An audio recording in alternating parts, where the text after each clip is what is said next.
All right. I think we're broadcasting now. Yep. Let me check, see if it's appearing.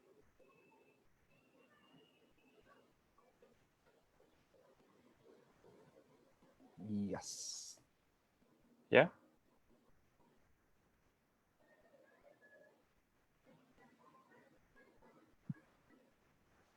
Okay. I think we're broadcasting. All right. We already have a few people online. So thank you everyone for joining us. Very excited to have Bella Galhos from Timor-Leste join us. Hi, Bella. Hello. Good. I'm very glad your audio is working.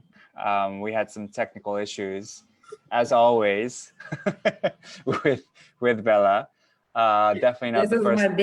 This is my biggest issue.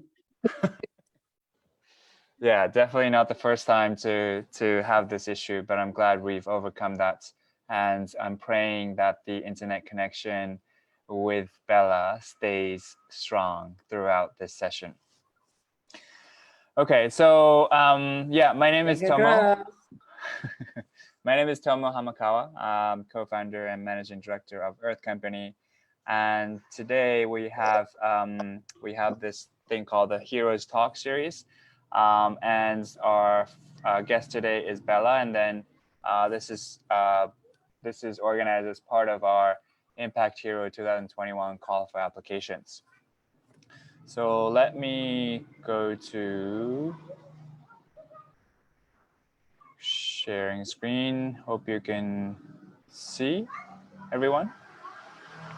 Yeah, can you see Bella? Yes, I see my face. No. Oh, it is. Okay, it's working. Sorry. All right. So we have about 90 minutes. And in the first 20-25 minutes, I will be presenting about Earth Company and the Impact Hero program. And then we'll have Bella join the conversation to talk about her journey with Earth Company, but also broader journey on how she's creating change in Timor-Leste through environmental education, through agricultural co-ops, through LGBTI shelters and things like that.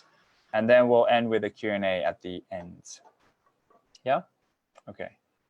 So before we start, I just want to show a video that will hopefully give an idea of what, or maybe is it showing it?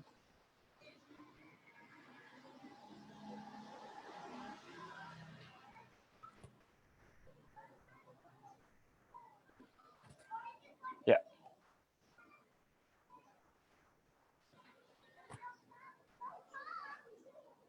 The audio is working fine, Bella? Yes, very good. No, the sound, you can't hear the sound. Oh.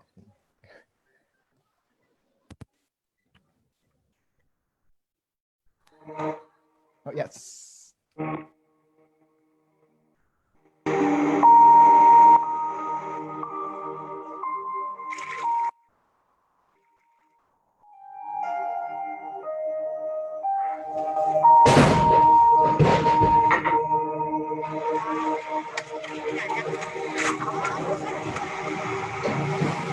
If there are people dedicating their lives to tackle some of the world's most pressing challenges, then we need to support them.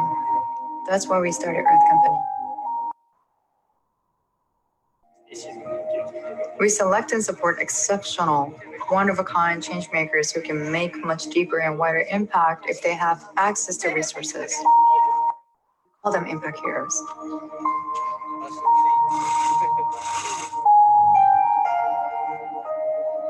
Before I was a midwife, I was very happy as a school teacher, but I had this calling to give babies a chance to arrive on the earth without trauma and to give mothers respectful care.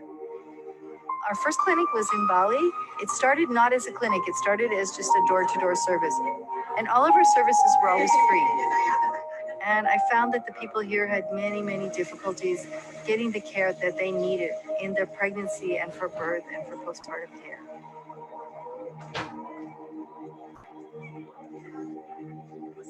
I had a lot of heartbreak in my life. My sister died. She died from a complication of pregnancy. The doctor, all he had to do was give her medication. All he had to do was look at her chart and care for 1 minute. So I decided then, okay, being a school teacher is nice, but I want to be a midwife. Because I believe if my sister had a midwife, the midwife would hold her hand and make sure that the doctor listens to her.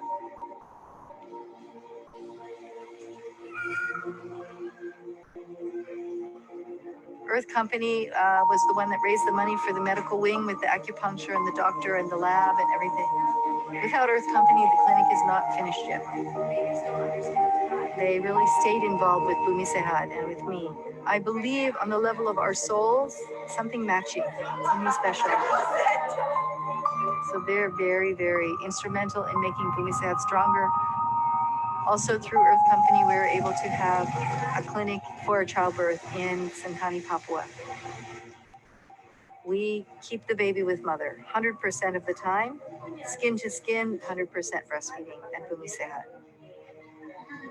If you immediately clamp and cut the cord, they won't have their full blood supply. If you take them away from mother immediately, then they will suffer from trauma, from separation from placenta and from mother. And then with that trauma, it closes your heart. So your capacity to love and trust is deeply affected. And they will grow up very much depending on how they are born. There's a Native American proverb that says, "We don't inherit the earth from our ancestors, we borrow it from our children."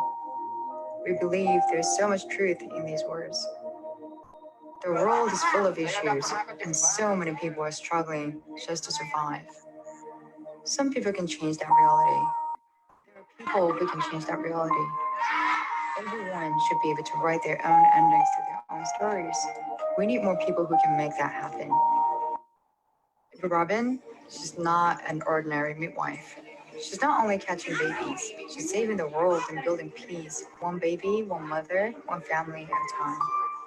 She goes to some of the most marginalized communities in the world and most disaster-stricken towns to support those that most need it. The more I found out about her, I knew we had to support her. How can I make the world a better place? Why was I born? All the humans in the world are born to love. I mean, how do you get to Earth? Two people have to make love. It's the planet of love. So that's why it's so important to love. We want every single citizen of Earth to have an intact capacity to love and trust. And I do everything I can every day toward that goal. And I believe that we can all do something. And if everybody does something, it's going to work. I have a lot of hope. Maybe I'm crazy. In fact, I'm pretty sure I'm crazy, but that's okay. I hope everybody could be crazy for love, because I am crazy for love and I'm crazy for peace.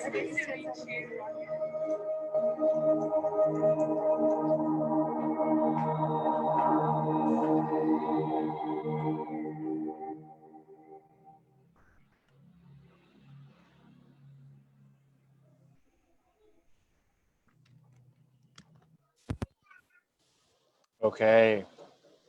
Hope you got a sense of Earth Company as well as the location that we're in, Bali, as well as the kind of support that we provide to Impact Heroes.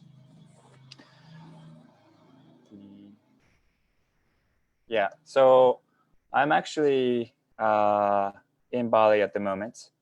I'll stop sharing right now and then try to show you where I am. So yeah, I'm based in Ubud, Bali, and I'm at our office, which is located within our Ika Hotel. That looks like this.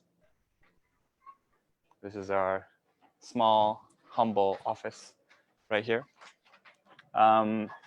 And unfortunately, Aska is sick today, so she won't be able to join us. So instead of being a three-way conversation, it's going to be a two-way conversation with Bella. But yeah, let me go back to the slides. So just to explain a little bit more about Earth Company, why do we start Earth Company in the first place, 6 years ago? So, both Aska and I have been involved in this area of, international development, social enterprise, nonprofits, philanthropy and things like that. And every now and then we come across these really great leaders doing very needed and important work at the grassroots level. For me, there was this guy, Perlo, in Tibet, where I used to work about 15 years ago. And then for Aska, it was Bella. And Aska and Bella met back in Hawaii in 2008-ish, I want to say. And for both of us, we really felt like these are the individuals that should be supported, and that, and their work should really be scaled. And yeah, oftentimes these individuals, aren't, the resources don't actually get delivered to these people. So we really wanted to establish an organization where, these resources do reach these amazing people. That's why we started Earth Company in 2014. So it's been about 6 years. The cause, I think everyone is aware, that of all the socio, economic, environmental issues that surround us, and we can become pretty pessimistic, because of all the issues. And I think a lot of people are aware of these, of these things. And if the whole world lived like an average American, we need 5 Earths. And so if it was for average Japanese, we need 3 Earths. So the standard of living that are being practiced in the so-called advanced countries is really not sustainable, and it shouldn't be replicated in other so-called developing countries. But we really haven't found a really sustainable model today in any country, I think. And so, as the years go on, there are a lot of serious issues that threaten our own survival, mainly, global warming, I think, and due to that, there'll be a lot of climate refugees. It is estimated that there'll be more marine plastic waste than fish in our oceans by 2050. So, yeah, lots of bad news for us. And I think in trying to make our world better, this is a Native American proverb that was shared in the video. We do not inherit the earth from our ancestors; we borrow it from our children. I think it's one of my children are actually shouting downstairs, so you can. But the idea is that it's really, we don't own this earth, this property, this whatever our possessions. It's really, if we treat it like we're borrowing everything and we have to pass it on, we have to give it back to our children, I think our outlook on life and our relationship with people, earth, and everything will be quite different.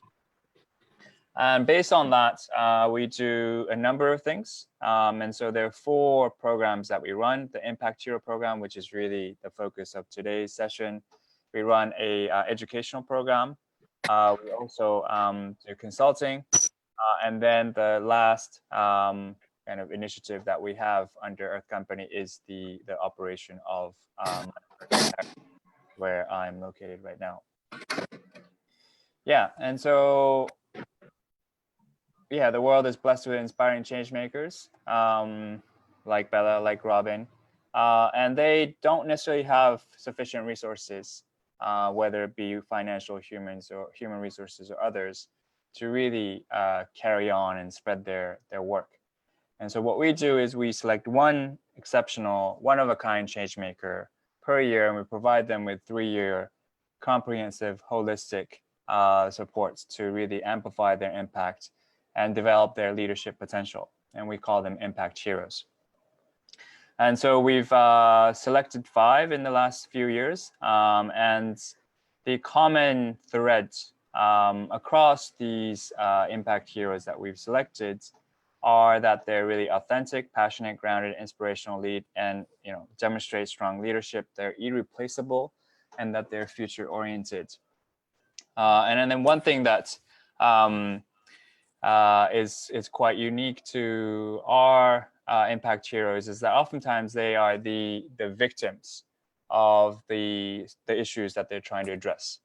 So with Bella, she really experienced the violence and the really the turmoil that Timor-Leste went through, and then she experienced that through her life. And for Robin, as explained in the video, it was her sister that passed away during pregnancy due to complication. And so it's really, she wants to prevent more cases like her sister, and that's really at the core of what she wants to do with her life work. And so these impact heroes are from different corners of the Asia Pacific, as you can see on this slide. So Timor-Leste, Indonesia, Philippines, Mauritius, Myanmar, and also engaged in different sectors, right? So Bella is engaged in environmental education and LGBTI issues, Robin on maternity and child health, Kathy on climate change, the climate crisis, and then Wei Wei on peace building. And in addition to the Impact Hero winners, we've also selected finalists in the last couple of rounds. And I want to give a shout out to these amazing change makers. And so in 2018, we had a number of these finalists to whom we haven't been able to provide systematic support, but we provide support kind of on ad hoc basis when possible. So that's Ram from India, Maheen from Bangladesh, Peter from Bali, Sebastian from Laos, and then Rai from Nepal.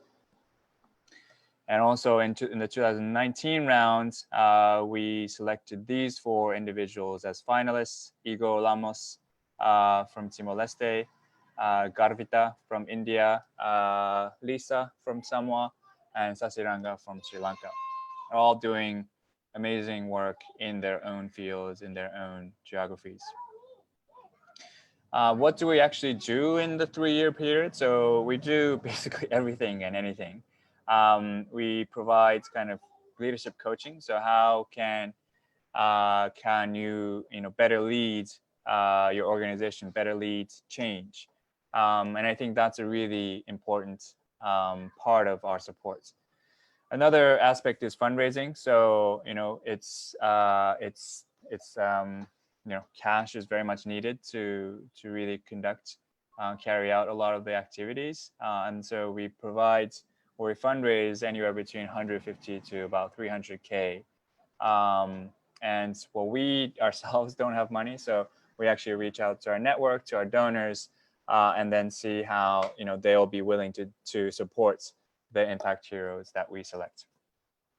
Marketing support, and I'll touch on this later with specific examples, but as most of you know, the nonprofit organizations really struggle in having effective marketing. So that's something that we provide. Business development, so that means building, starting new businesses, coming up with new ideas for businesses, things like that. And then also management consulting, just in general, how do we better manage organizations?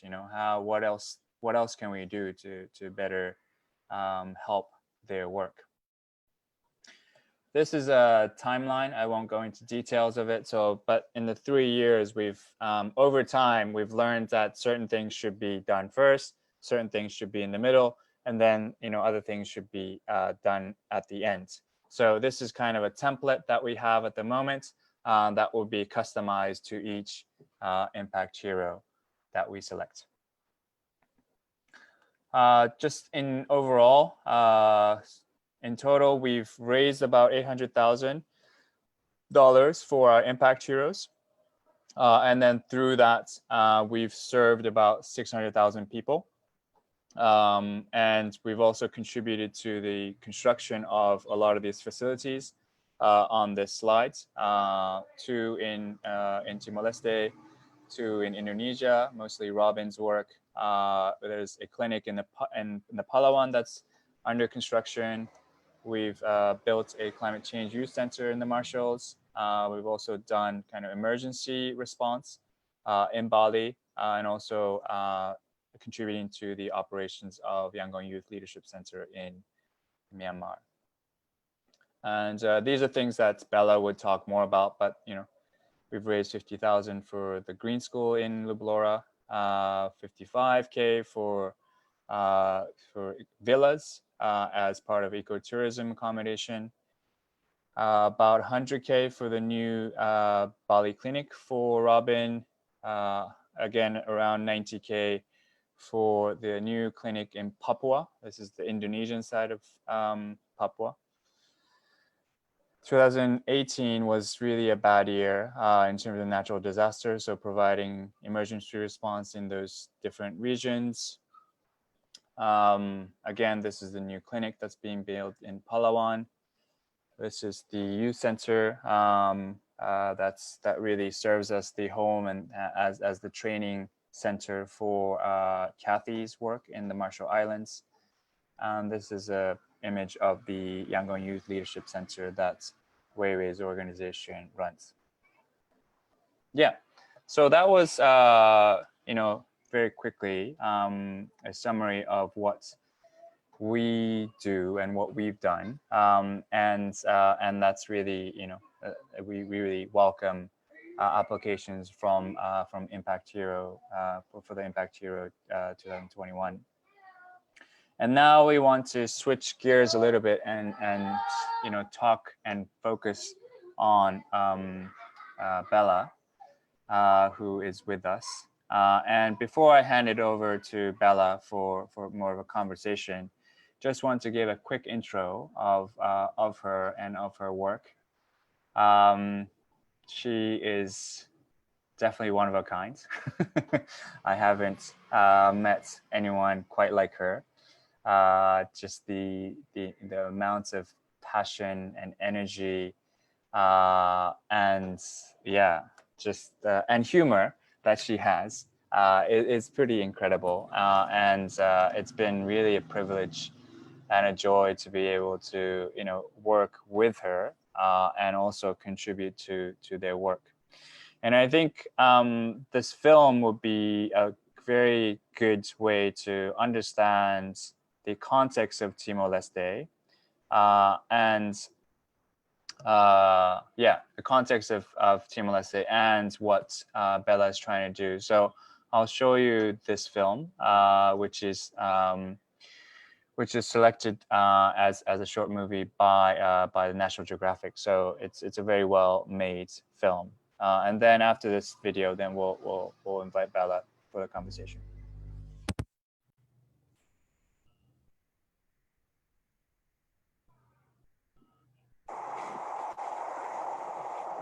We can make mistakes about things, but you don't play around with people's life. You don't play around with people's human rights, or other people's, dignity. You don't.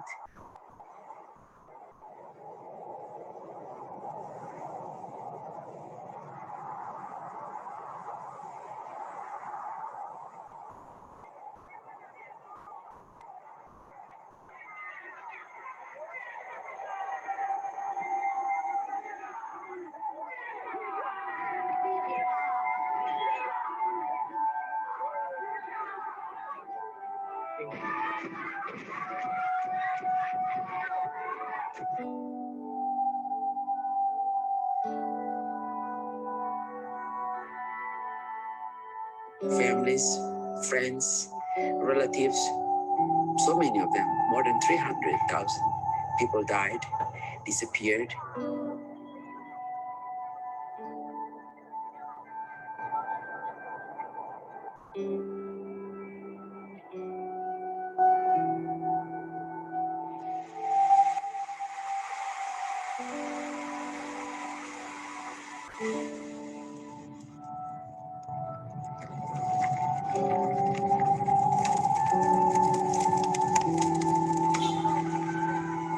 today, the situation in East Timor is about surviving.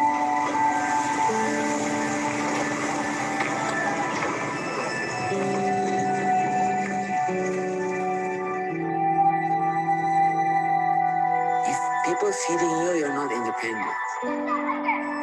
And then you see a lot of rural areas where hardly you find people actually, because people left all their resources, their land abandoned. So we got used to the idea of like, yeah, somebody will take care of it because it's not my things anymore.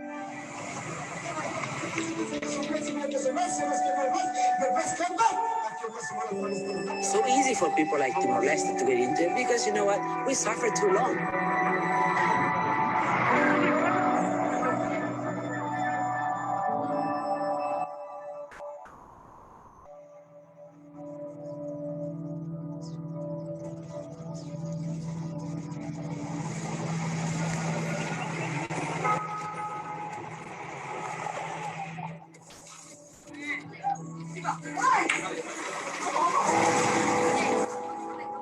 There's change, but the change that I want is still not there.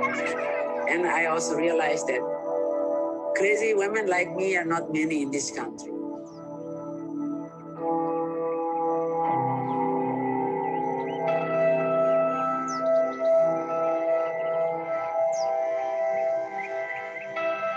We can only live if our living, our surrounding is protected.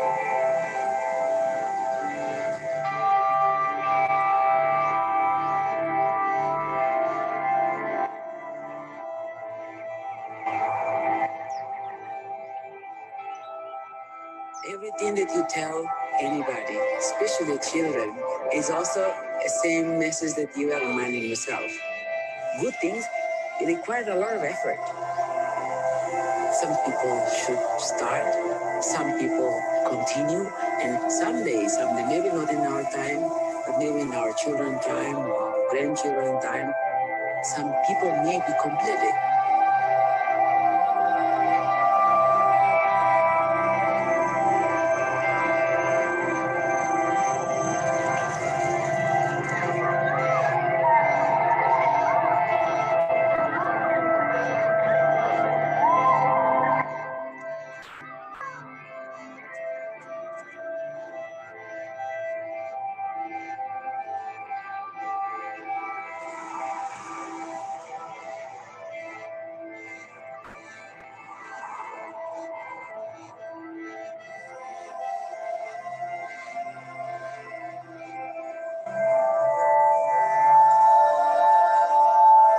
Cosa para italiano independencia irane?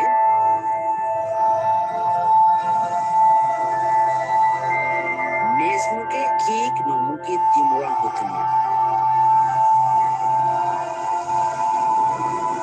Kita fayaman hanesa.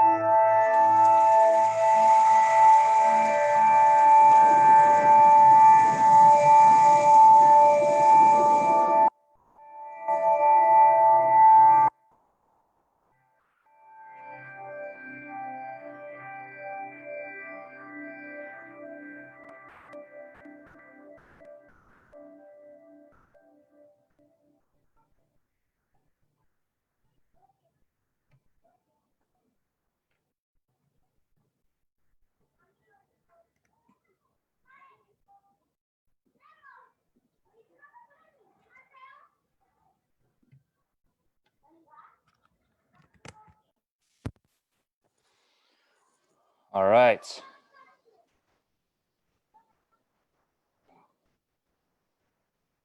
Okay.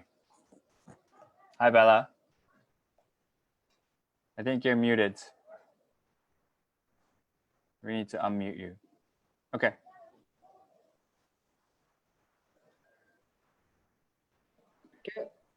Okay. Yes. Okay. Now you're good. Okay now? Cool. Yes, we Okay. can hear you now. Thank God. Good. How are you doing, Bella? I'm good. Yeah. Watching the video again.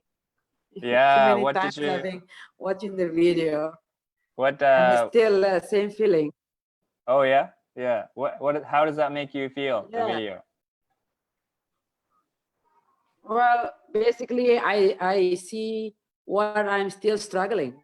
Nothing much changed. Because that was what, Otherwise, I'll be very happy. Yeah, about 3 years ago, yeah, yeah. and we're still in the same situation. Not much change. Right, right. So what, just kind of, just as background, what kind of things have you been working on in the last week or two in your life? I'm a person who can never stay still. I'm saying that, I hate night because I don't want to sleep. If I can talk to God, I said, can you just, take the night away so that I keep on doing things. Well, the same thing, it means that I don't listen to my body and I don't take care of myself very well. And yeah, I have been doing some tables, which going to be sent to Belgium. A friend of mine ordered from Belgium. Right. So I work with my LGBT team. So we created 3 tables. Okay. A coffee table, reading tables, and a dining table. So Yeah. soon on the 6th of August, we're going to send it off. So we've been working hard on those 3 tables. Right.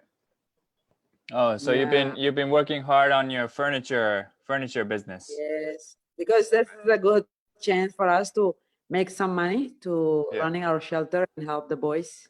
Yeah, yeah. Yeah. Cool. Maybe we can start from the very beginning, right? How your dream for the Leublora Green Village started, back in 2014, if I remember, when we met in San Francisco. You were telling us about your dream, your vision. Can you take us back to 6 years ago when you were thinking about these things? What was your dream back then?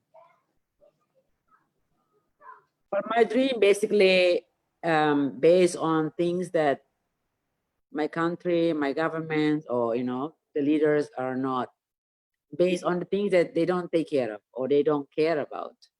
So looking at the situation of Dili, the capital of Timor-Leste, where I've seen a lot of environmental issues, garbage everywhere, all the tree plants, everything's are cutting down, just simple cutting down, clear up, either to build office or houses, just like that. And people just don't think about source of water might be vanished, clean air. People just don't think about this as a priority, I guess.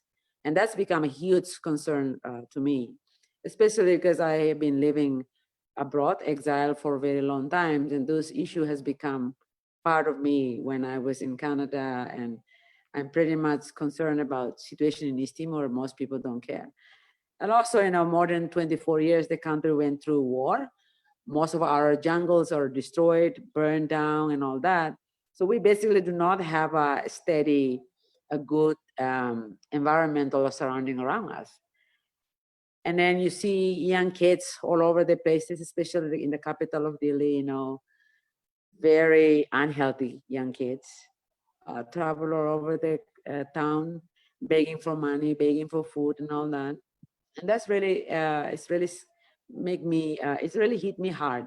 It's not the kind of independent Timor-Leste that I was dreaming of. The country was very small, population was small. We should have done better than this.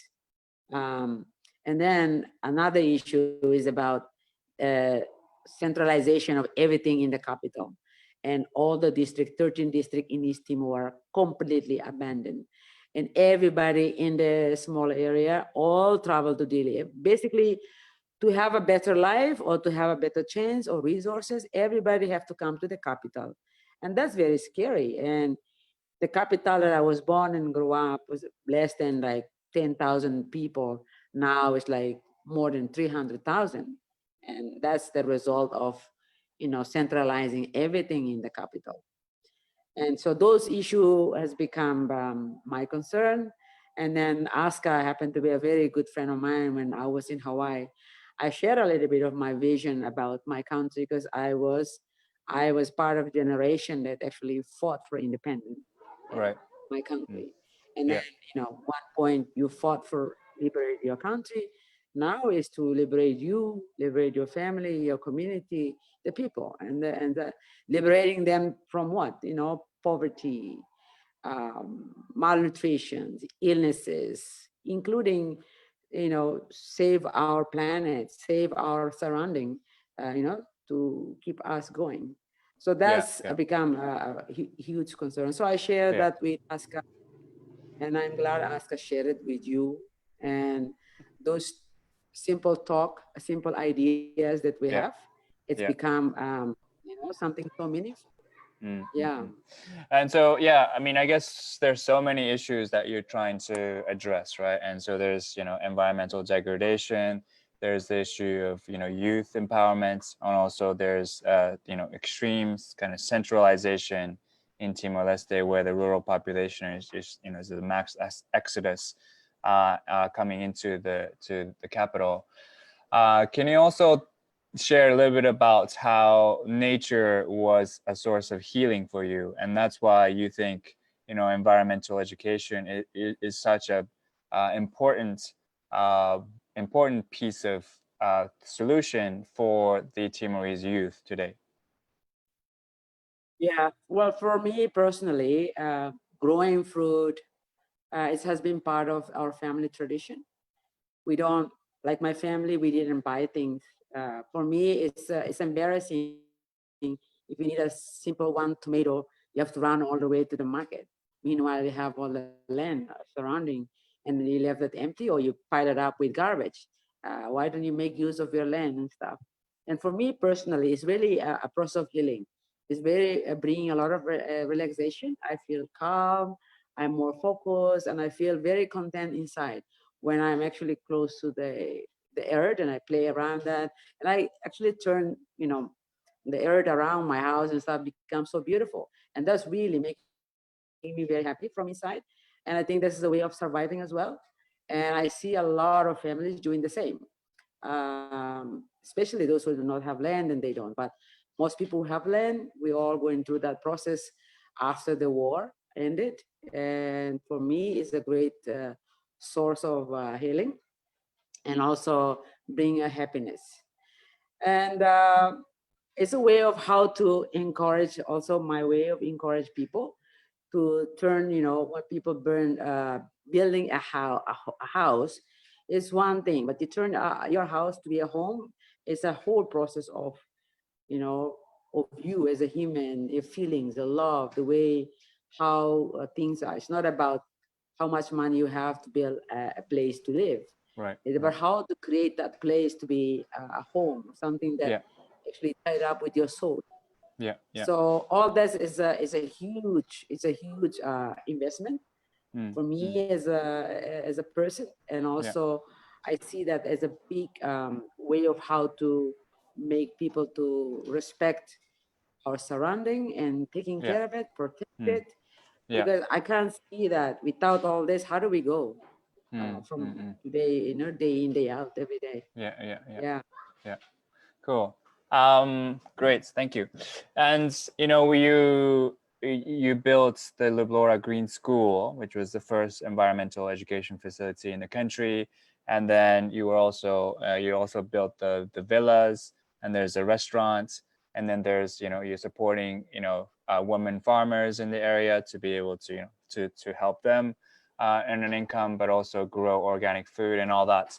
And I think, what I heard from you was that, now Leublora Green Village, which consists of all these different components, is now considered like a model of rural development in the country.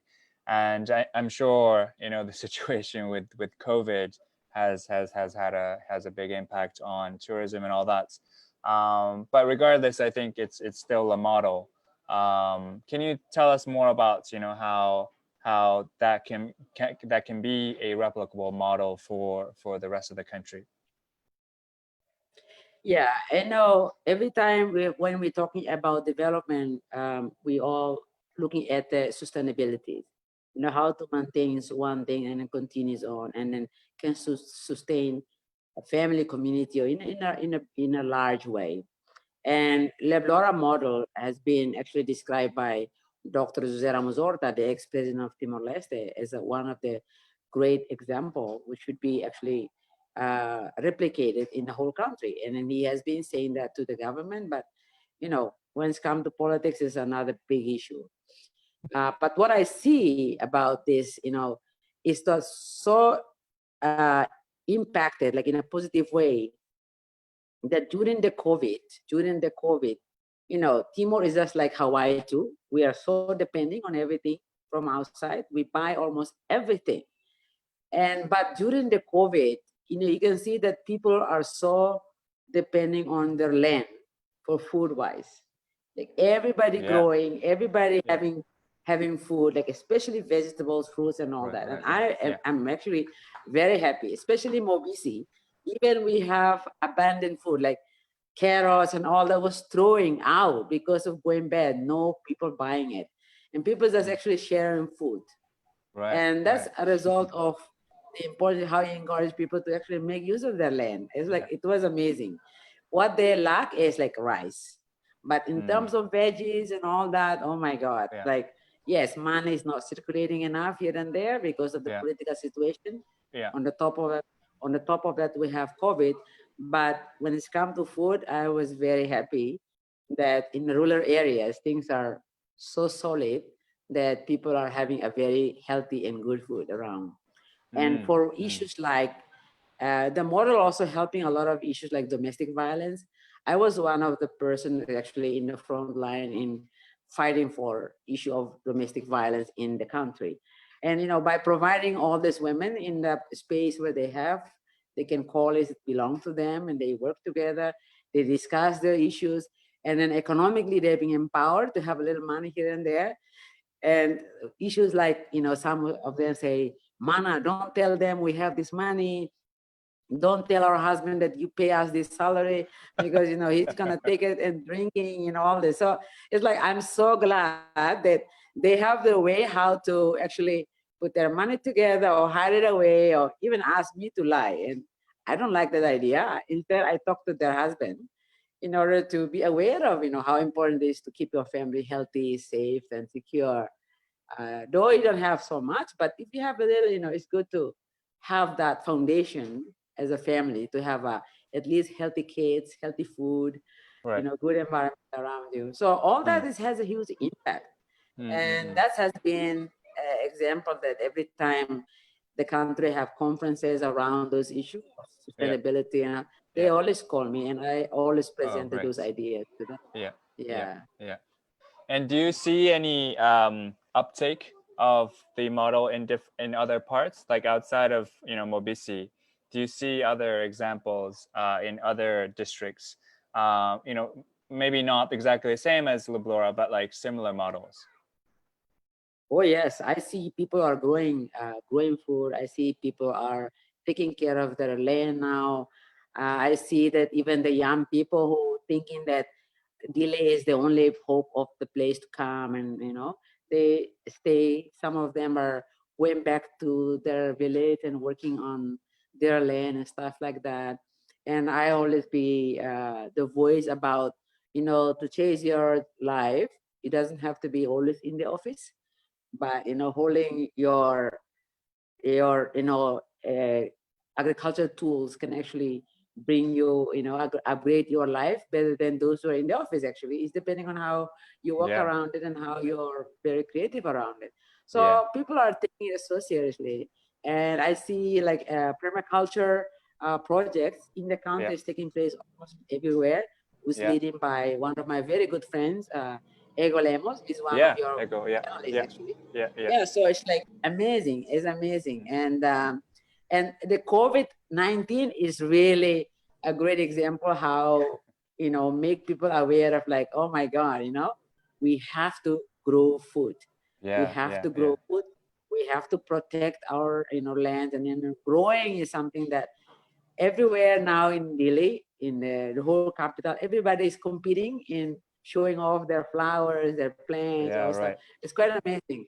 So I have been actually proposed to have an exhibition, Oh yeah. perhaps in September. Yeah, exhibition Okay. of flowers, plants, and stuff like that. Yeah. Whoever planting it during the COVID time, let's showing it off, or Oh, right. sharing it or selling it and stuff like that. So Yeah, we yeah, might having a huge exhibition in September Yeah, for yeah. all the foods and plants and everything that we've been growing Right. during the COVID.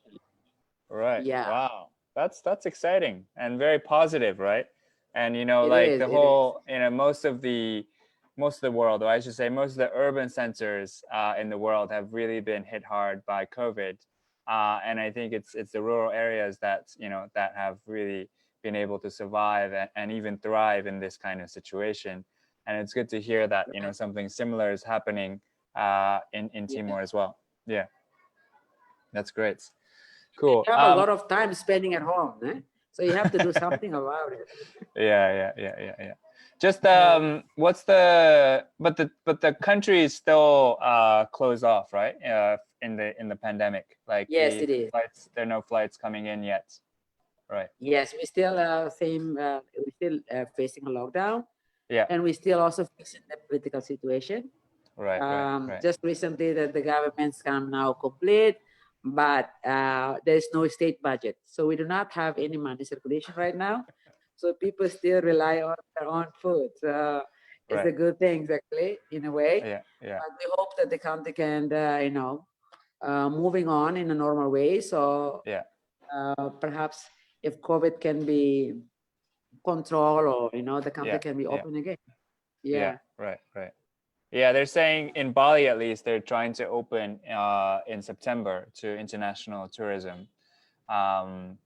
Who knows if that's really going to happen? But that's, if Bali opens up, then I guess Timor will probably open up sooner or later because there's so many flights from Bali. Yeah. You guys are so dependent on Bali, We don't have any flights, and we're depending. Coming from Singapore, Australia, or Indonesia. Right. Maybe we can move on to another issue around LGBTI, and I think that's I think the Leublora Green Village project was really something that Earth Company was able to contribute, financially, and also in terms of raising awareness and things like that. And I think you are working on so many issues, and the Leublora Green Village is just one of them. And then in the last couple of years, you've taken on a new cause. You started a new initiative around building an LGBTI shelter and all that. Maybe you can talk a little bit about that. Yeah. So we recently has been registered our organization called Rainbow Timor-Leste. Oh, you registered? Yeah, we registered. Okay. So yeah, we have you're official. Public. Okay. Yeah, we are official now. We have not gone public because we have not started our first meeting. So I keep it as it is for now, and we're hoping that we will go publicly about that, because it's quite a huge thing. Yeah. I was so scared that this organization will never be recognized to even exist. But thanks to God, we have a few lawyers that support us. So all now in place. Amazing. Yeah. So since we do not have funding, so because I have a compound that have some places, all the international gone, all the apartment, everything's empty. So I offer it, one of the house, to be the shelter of the community of LGBT. Right. So right now we are running, we are doing our shelter, but just supporting each other in a way that they know that they have a place to come, because the situation is very deteriorated when it's come to their human rights. Most of them are disowned by their family and kicked out from the house. Either, they either face physical abuse or even sexual abuse. So I just want to make sure that they have a safe place when they need it. So this has been going on during the COVID time. And I also pushing a lot of food relief during the COVID time. And I got a few support, solidarity support from friends like yourself and friends in Canada, Australia, sending small money here and there. So we're putting into a lot of food, vegetables, even from the Earth Company. We able to support 2 women who built in their house, because during the flooding time when they almost lost everything, so they still in the process of making their house, repair their house and stuff. So, and in terms of food relief for veggies, it's still going on, because my youngest brother actually growing a large, huge vegetables and tomatoes and all that. So he delivered it to us every 2 weeks. So the LGBT community continue have support from us. And he gave it for free, and we just helping him with transportation, things like that, or telecommunication. So whatever we can support each other, that's how we're going. Yeah. But Are you the only LGBTI organization in the country that's doing any support? Codiva. Yeah. We have one called Codiva, but they do not focus on LGBT. They do not focus on women. Okay. There is one organization called Codiva, but they are not publicly loud as the way we are doing, the way I present the thing. Because they're not as loud as you. Yeah, why we have to be secret about all this issue? Because we know this exists. So I'm making it, basically I'm the one that hit the point where I let it out. Here we are, we are here. So yeah, so I have been still the person who actually speaks out and loud in the public. We're hoping to have more young LGBT that right now we're training them. I do some public speaking with them. I do some training. So yeah, I hope to at least have a few coming in the line. Yeah. That's because great. I can't be everything for everything. It's like I already started. It was issue with stuff who people think it's taboo and all that. I started. I picked it up. But I think there are people should be carried on. Yeah. Cool. And what are the in addition to developing the next generation of leaders in LGBT, what are some of the other things that you're trying to do in this space? Well, because of the political is still unstable right now, but political parties are being forming here and there. And strange enough, a lot of political parties, the new ones, start to reach out to us. They want to include LGBT community, but I'm still in discussion with them just to make sure that they're not only after our vote, but they have to take the issue up, highlight. Our concern have to be highlighted and prioritized. And that's still a discussion. And even myself, like I mentioned before, I might be running for presidential myself. Campaign as a candidate, but there's still an issue that I'm talking out and loud. While observing the situation, because when it's come to power and position like that, everybody after it, and I don't want to just simple going in because of no women there, but I want to be there because it is something that right to do, and then something that will inspire the young generation, especially the women and the community of LGBT. And you're rightly saying, if I am going for it, that yes, it is. I will be the first LGBT community member, actually, perhaps in Southeast Asia even.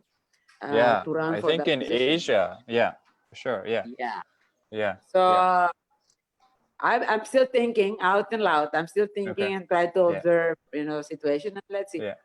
You definitely will be the first person to know once all is settled. Yeah. Well, I guess if it happens, it's 2023, right? So it's not. Yes. It's not immediate. Yeah. Right. Yeah. It's just that you want to start your legacy here and there. You want to expand your work here and there, because people only remember things you do and how you change them. People are so sick of words, especially empty words. People have enough already. Right. Yeah. Yeah. So this, just going back to kind of your, your Impact Hero experience. This we're in the period of calling for applications that started last Tuesday, and we're going until beginning of September, and we're really looking for people like yourself from other parts of the Asia Pacific. Just wondering if you have any, if there are candidates that are watching this who are thinking about applying, what kind of advice or what kind of words of wisdom would you do you want to communicate to them? Well, I think there are so many people out there. Some of them we see, some of them we don't see, but there are great heroes around, behind, or it's there. And then, if you have the chance with Earth Company, one thing about my experience with Earth Company and then all my work that has been carried out is that Earth Company is not only a company that actually support you financially, but they really working with you through the whole process. And actually, I'm just like a little baby when it's come to almost everything. Like seriously, even I can't even run a simple computer, some program. Even to keep up my phone, my email, that company will remind me. Seriously, they will really lead you all the way to reach to your objective, your point. And I will really encourage everyone who really deserve that, that chance.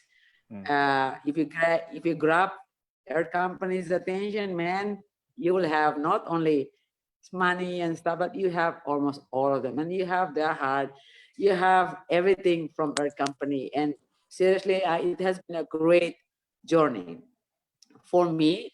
And even though we're already almost out in, I said, oh, please put me back there because I still needed your support. And then they keep saying, hey, you guys are alumni of NASE. No way, we are there. So really, it's a great change. And through Earth Company, so many things that impossible become possible for me. And I still, for me, Earth Company is like a home, like a home that full of brothers and sisters who see the world the way all the same, even though we walk in a different way of our path, but we want to have a place that better for us today in our present time. And we want to definitely create a better place for our generation to come, the future of children that's going to be replacing us. So the heroes out there, reach out to our company and make your dream become a reality. I make mine, and it was something impossible. So, and then Timor-Leste is one only, Leublora Green School is only one. The Villa Green School is only one. The LGBT things is only one. And then I'm hoping that we can have more of all this replicated. So, join Earth Company, and also us, make sure that we link to each other. So create the world small, even with all the work we're doing. Yeah, community. Yeah. Good. Yeah. I mean, I think it's, we've also learned so much, from your work and from your journey. And the Earth Company's Impact Hero model was really developed based on our experiences with you and Robin, right, in the first couple of years. And we didn't really have a program. It was just me and Aska wanting to do everything for you. That was really the model, which was not a model. And then I think we've arrived at a point where how to best how to maximize these 3 years. And I know that's well, we think it's a good program when our Impact Heroes never want to graduate, right? They always I remember I remember with Ibu Robin 2 years ago when she was graduating, she was actually genuinely like angry at us. She was like, why are you kicking me out, and I think I sense that from you as well. It's like, no, we're not ready to graduate. We want to be part of the program, and so And I think that goes for Kathy as well. You know, I think she, and we, it's kind of bittersweet for us, you know, because we want to, you know, I mean, our the aim is really for you to be, you know, to become more independent, and you can, you know, that you can be, you know, operational and impactful and all that without our hands-on support, and that you can, you know, to go on to be more independent. But at the same time, we fully understand, you know, that there's more, you know, support that's needed, more money, you know, needed to carry on your work. And so it's really, you know, it's never easy to just say, yeah, okay, 3 years, done, you know. And that's why we've actually kind of, you know, continued in an informal way, you know, including, you know, last year's Japan trip, right? And so we brought all the Impact Heroes to Japan last October, which was really amazing. And then, you know, when there was the, you know, emergency situation in Dili with the flooding, you know, earlier this year, you know, we were able to mobilize some funding from our donors in Japan to contribute to that. So, yeah, those are just some ways that, you know, that our way of saying we also want to continue, you know. It's not a breakup. So yeah,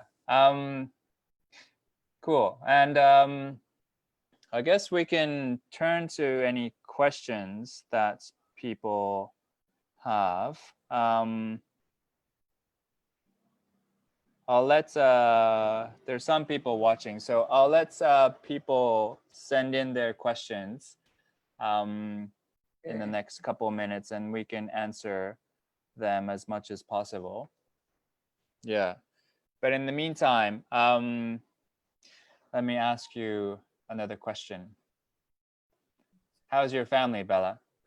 How's Iram and Arabella? Yeah. All good. I actually locked Arabella outside, and Iram was outside too. So that no noise, you know, they don't call me because right. here, whenever I'm around, everything has to be like, ask Bella, Bella, Bella, Bella. So I locked them all outside. But they're all good. They're all good, healthy. All right. Yeah. Yeah. Because Arabella's going to turn 6 years old soon, August 13. Oh, right. Wow. Okay. Yes. Time flies. Is she expecting a birthday party? Oh, she's been saying it every day. So that's why I'm thinking of try to get all the work around garden. So I want to, yeah, it's like a party around garden and stuff like that. So right.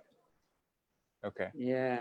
That's good. I remember with our daughter Eula, you know, for her I think last year or 2 years ago, or fifth or sixth birthday, you know, she had been, you know, waiting for that for like half a year. You know, she was like, you know, anticipate like that. I think at that age, you know, I think girls and boys really want to have this like big, you know, big birthday parties for their, you know, for them. So yeah.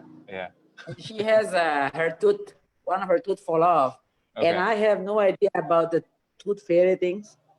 She has all the story about tooth fairy. So she has to lead us in how to hide her tooth under the pillows and then disappear, all the stuff. So I actually learned from Arabella how to do all the tricks.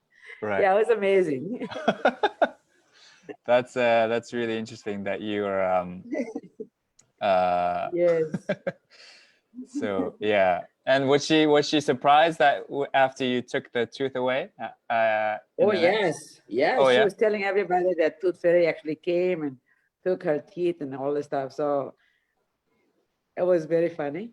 Yeah. And she told all the whole friends of hers about the story of tooth fairy, took her teeth and replaced it with chocolate and some cookies and all the stuff. Yeah. Right. Cool. So we have one question from my friend Ai, who is actually based in Kuala Lumpur. Her question is, does Earth Company facilitate interactions among the Impact Heroes? If yes, Bella, how do you enjoy getting to know the other Impact Heroes?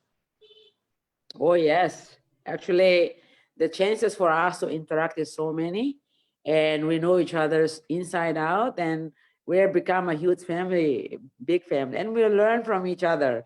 And like one other's impact hero story, example, Weiwei's struggle today is reminded my own struggle about 20 years ago.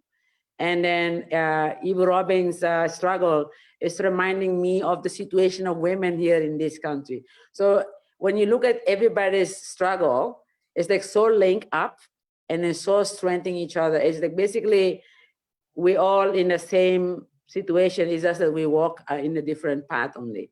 But everybody, like, we're all so connected and we're so close. And we feel so comfortable to share our point of views or whatever it is. And I'm actually dreaming that someday, I'm looking at next year or in maybe 2 years, I would like to invite all of them to come to Timor actually. On my personal request, I wanted to come, all of them to come to Timor, you know, at least to have a real sense of what it is like here in the country. And that can be rotated, start with Timor, and then we can go to another country, which is actually, it's a good way of how to not only listen to the impact hero's message or talk, but see with your own eyes what the difference that they make on the ground. Yes, we are a big family and the family is growing. That's what I agree with Tomo when he said community of a changer, you know? Change maker. Yeah, that's growing actually. And I mean, visiting you in Timor would be amazing. And that's actually one thing that, you know, we really want to develop with our educational program. That's really, you know, focused on Bali, and now we're doing some online programs, you know, during this COVID period.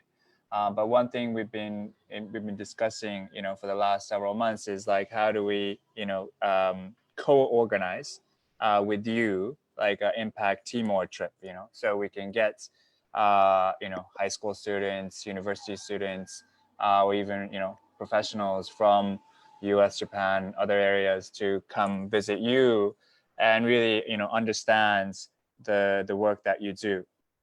So that would be an amazing thing. And you know, we want to do the same for the Marshall Islands where Kathy is located, and just to be able to see and experience the, you know, the effects of climate change and sea level rise and all those things, I think is so powerful, right? And it will be great to you know, to develop those programs and also have impact heroes go to different areas as part of that.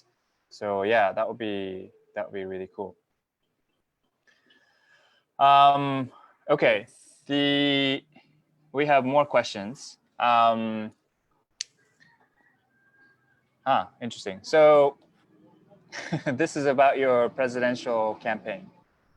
And this person says, when, and not if, when you become the president, what do you want to carry out in the first 100 days? What is that? What do you want to do in the first 100 days, if, or no, when you become president, not if, when you become president? I think what I've been observing for the last 18 years, what we don't see much is that I want to be a people's president. I want people to have access to me. I want to be the one that listen to people and then people talk to me. I want the one that actually influencing, have a voice, even though I do not have a executive power, but I can do a lot of influence with the government, become the strong bridges of the people with the government. And I want to make sure that I want the people to know that the government exists because of them, and therefore the government should be deliver to the people, making the difference to the people. And that's, I think, the 10 years, I would like to have all access to everybody, every walk of the community in the country. I want to make sure that the inclusiveness, social inclusiveness of everyone in the country is absolutely a reality. I don't want to just bullshit talking about, yeah, we should not left everybody behind, but man, you left so many people behind. I want to make sure that nobody left behind. Right. Yeah. So inclusiveness. Yeah. Whether it be, you know, that goes for gender, that goes for ethnicity, that goes for sexuality, that goes for religion, Anything. that goes for everything. Okay. Yeah. So inclusive. Everything. Yeah. Okay. Great. There's a question from Peter from based in Bali. He's actually the Impact Hero finalist from 2018. I don't know if you had a chance to meet him when you came, but anyways, he's a great guy, doing great work with his organization called Bali Life Foundation. But his question is, how do you work with the government to eradicate poverty? You know, how do you, I guess through your, Leublora Green Village, how do you work closely with the government to be able to eradicate poverty? We're very lucky because East Timor is very small, population is small, everybody knows everybody. When you reach to the airport, you mention somebody's name, everybody take you to that person's house. And I happen to have a very good connection with all the leaders. And most of the leaders in the country today is the leaders of my generation. And everybody knows everybody by name, home address, and all that. So speaking to them, talking to them, or calling them, or even show up in their office or their home is still a very like kind of a tradition in the country. So communicating with the leaders is something that we do almost every day. And I also do a lot of campaigning on media social about issues that people do not have the chance to raise it to the big guys. I will do it myself, or I will knock their office or come to visit their home. I do it all the time. And making sure that they know that these issues that people are concerned about, and then solutions should be found. And then people should be involved in, in terms of their contribution or participating in the process to, overcome problem that they're facing. So in terms of the issue of poverty in the country right now, because of the political situation, no budget at all. So what has been going on is people helping people. Here we forgot about your prime minister or your minister or your secretary of state. No. Everybody is just helping one another without looking at those, status quo or positions that they're holding. And they're all aware pretty much about the situation in the country. So in terms of the communication from people to their leaders or people in the government is still very accessible. It's happened every single day. And we do also have a strong NGOs and public figures, including myself, who bring up those issues in the public media social, and people listen and people follow. Yes. Yeah, great. I mean, I guess Timor-Leste is a pretty unique context, right? Because the country is really small, and you actually were working in the government, and plus you are a very well-known figure in the country. So I guess it's compared to the situation in Bali or other locations, I think that government partnership, I think, is probably a little bit more straightforward for you. But I guess with the Timorese situation, politics is a huge barrier to social change. And so, on some ways it's easier, but then in some ways it's much, much harder. So, yeah. That's why I take the way I able to access them anytime. I can show up in their office. There are, like in other countries, you will have to make appointments, stuff like that. But me, I just show up because whatever issue I'm going to talk to you is so important. And I take it as my privilege. That's my privilege that I have. Not all people have that. And then I have that because I was involved very strongly in the movement for the liberation of Timor-Leste. Therefore, I have a lot of voice and I can raise it. And then I raise a lot of voices that people who cannot raise their voice, I do it on their behalf. Right. Yeah. Great. Thank you. We have one more question around Leublora Green Village. What is the biggest issue that you're facing at the Leublora Green Village. You talked about how the agricultural production has actually been, improving, especially in this COVID period, and people are taking care of the environment better. But what are some of the, hardships that you have? What are the challenges there? Well, the biggest issue that we are facing right now, supposedly should not be an issue, but we're still facing, is the issue of finance, how to running the cost of the place and stuff like that, especially the COVID. Like right now, the government has yet to allow us to open the school. So what we are doing now is doing the cleaning up. For the last almost 4 months, the whole place becomes so bushy that we actually pay people to cleaning up the place right now. And yeah, it's a lot of work. Right. And another issue, being women leading this kind of work is something that's very rare in the country, and people don't take you seriously. But then, you have to put your feet down and making sure that they listen to you. And that's something that I struggle every single day. Even you, and then to Bella. encourage, yes, even me, like I do it, but sometimes I have to take it in extreme line in order for people to listen. And I do that. I have no hesitation whatsoever. I will do it. If change required, and I will do it. And another issue, of course, because of the culture and stuff, to have young people, like especially the young girls, to travel from long distance places to access green school is still become a problem. And in many ways, we want to, talk to the parents to allow their children freely to come. For boys, seems to be easy, but for girls, not. And I don't like that idea. So I always find my way how to encourage the parents to allow the young girls. So more like security issues, is it? More like their safety. Security issues, yes. Yeah. And yeah, last issue we have is about transportation. Sometimes we're thinking if we have like a little van or a little pickup, small one, we might able to accommodate those young people, especially those who are in a long distance. Because some of them are walking for miles and miles, like 10 kilometers or more than 10 kilometers just to come to the green school, which is, yes, it is concern. Yeah. So we're looking at possibility, maybe someday we can have a simple transportation in order to accommodate those young kids who are living far from a green school location. Right. Yeah.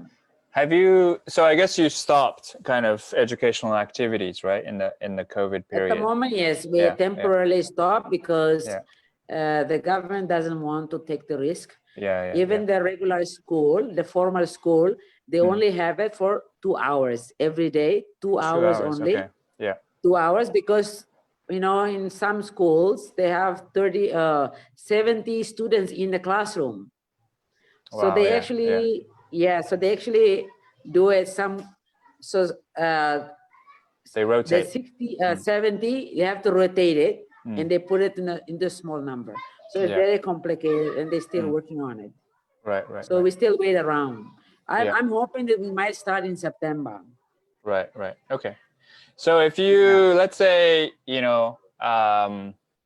let's say a donor comes and let's say they say, I want to support the Leublora Green Village, here's $100,000. How would you want to spend that money for LGV to overcome some of the challenges that you mentioned?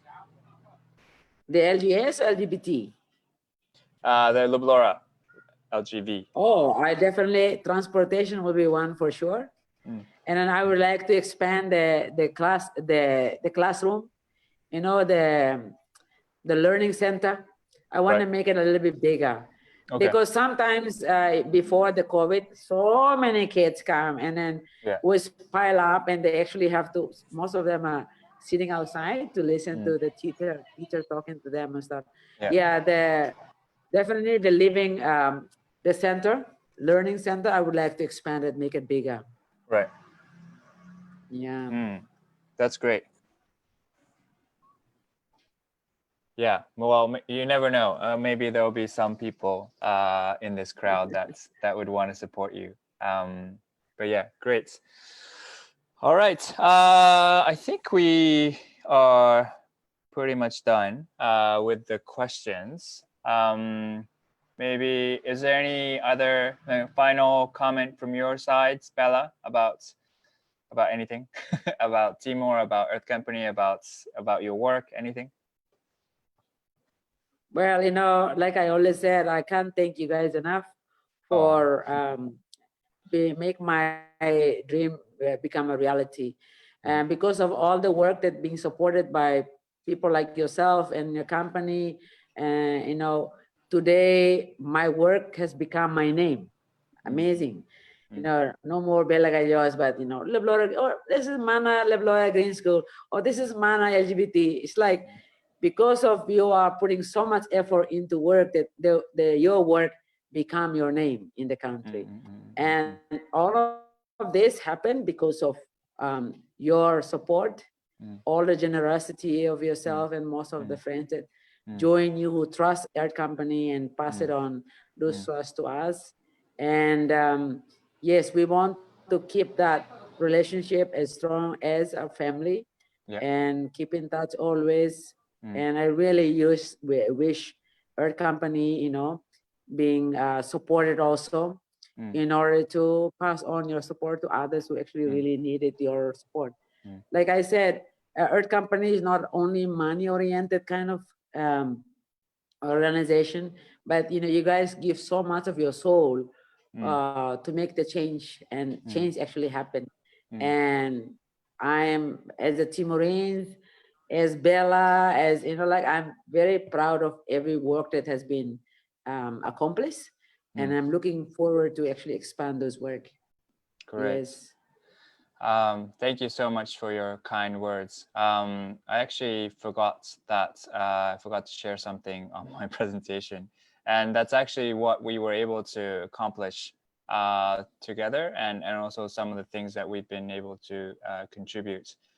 So just to, I guess expand on what Bella mentioned, I just want to share some slides at the end. So these are some of the slides that we shared with Bella at the end of the 3-year period. And so just a breakdown of, you know, how much money we were able to raise.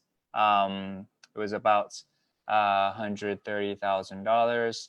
And then some of it was, you know, a lot of it was actually, you know, towards the establishment of these facilities. And then we also made a lot of promotional materials for Leublora Green School. Some of these videos are actually still up online. And then we did like crowdfunding campaigns in Japan, and so and then I guess you know, on the right side you see the promotional short documentary, which was what we watched earlier. And then we also went through multiple iterations, multiple rounds of the websites. And then we also, the website that you see today is actually is version 3. We also facilitated a number of speaking opportunities. I think the TEDx Dili one was just a really lucky timing. And we knew Gabby, one of the organizers of TEDx Dili, and I'm like, we need to get Bella on that stage. And so I think that was a really important opportunity for Bella. And then you ended up speaking twice, right? At TEDx Dili. Yes, so we're really happy about that. Doing, you know, so they're also including the non-monetary support, the non-financial stuff. And this is actually, we've also estimated the number of hours we spent to help Bella and her team. And the estimate was about 1,800 hours total. A lot of that was Aska's. So the soul, the heart and soul of what we put in, that Bella described, is actually a lot of it is Aska, who unfortunately cannot join today for this meeting. But other than, you know, in other ways, we've also, you know, really try to help Leublora Green Village become a sustainable social enterprise by having kind of a business income, as well as kind of grants and donations. And we've mapped out how they have progressed over time from kind of the problem, from ideating, concepting, committing, and validating, scaling, and that kind of spectrum. And then also keeping track of the quantitative figures in terms of impact. Yeah. So yeah, these are all the things that we were able to do over the 3-year period. And like I said, I mean, I think it's important to put these things down on paper. But I think one thing I'd like to really emphasize is how much we learned from you, Bella, and and as a leader, and as a change maker, as an activist, and it's just really been nothing but a pleasurable experience to be able to be part of what you are creating and what you have created so far. So thank you for that. And I know we're approaching the end of 90 minutes. So yeah, last but not least, definitely want to emphasize the fact that the call for applications is open right now through this link. And there are some eligibility criteria, and there's a selection process and all that.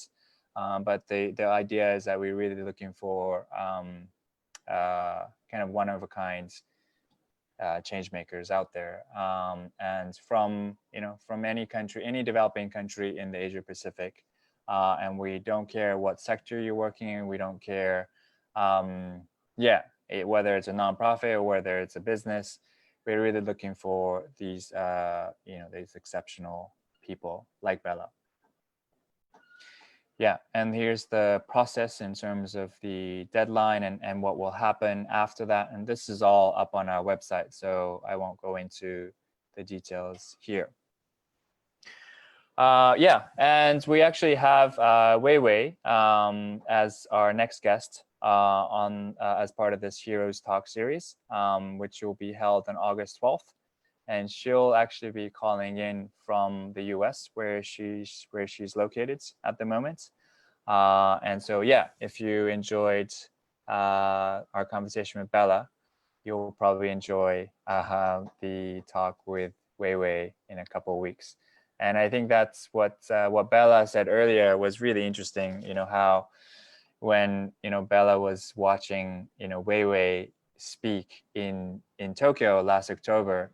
I remember, Bella was telling us like, oh, Wei Wei really reminds Bella of her, 10, 20 years ago when she was in that stage of really trying to start her work and really communicate the struggle that her people were going through. So yeah, that was a really interesting kind of comparison or parallel between the Impact Heroes for me.